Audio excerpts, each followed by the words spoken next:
বরিশালের মেহেন্দিগঞ্জে লুডো খেলাকে কেন্দ্র করে তুচ্ছ বিরোধের জেরে হাতুড়ির আঘাতে শাকিল পণ্ডিত নামের এক ২৪ বছর বয়সী যুবক নিহত হয়েছে।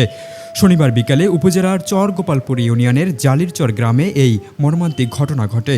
প্রত্যক্ষদর্শীরা জানান, বিকেলে ৪:৩০টার দিকে বাড়ির সামনে একটি ঘরে কয়েকজনে মিলে লুডো খেলছিলেন। এ সময় পাশে দাঁড়িয়ে খেলা দেখছিলেন প্রতিবেশী সাইদুল মাতাব্বর। এক পর্যায়ে খেলা নিয়ে তুচ্ছ বিরোধের সৃষ্টি হলে হঠাৎ হাতুড়ি দিয়ে শাকিল পণ্ডিতের মাথায় আঘাত করেন তিনি।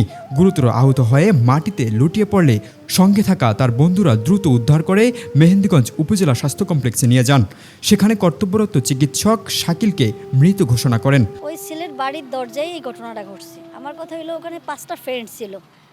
এতগুলি একটা মানুষের যদি 5টা আঘাত করা হয়, তাহলে অবশ্যই একটা আঘাতের পরেই অন্যরা ধরে ফেলার কথা, কিন্তু সেইটা না করিয়া ওরা কি করলো, ওরা এতগুলি আঘাত করছে। সে ছেলেটা আবার নিজের ইচ্ছাকৃতভাবে চলে গেছে। এটা নিখুঁত, যে এটা এই 5 জন জড়িত আছে কিনা এটা আমার জানার বিষয় আছে।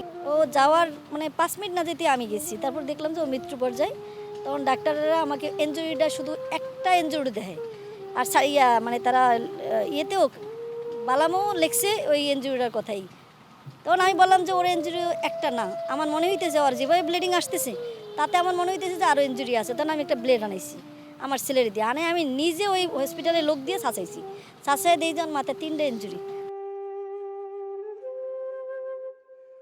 মেহেন্দিগঞ্জ থানার অফিসার ইনচার্জ মোহাম্মদ মমিনুদ্দিন জানান, মরদেহ উদ্ধার করে ময়নাতদন্তের জন্য বরিশাল মর্গে পাঠানো হয়েছে। এ ঘটনায় অভিযুক্ত সাইদুল মাতাব্বরকে গ্রেপ্তার করা হয়েছে। হত্যাকাণ্ডে ব্যবহৃত হাতুড়ি সহ অন্যান্য আলামতও উদ্ধার করেছে পুলিশ। এ ঘটনায় আইনগত কার্যক্রম চলমান রয়েছে।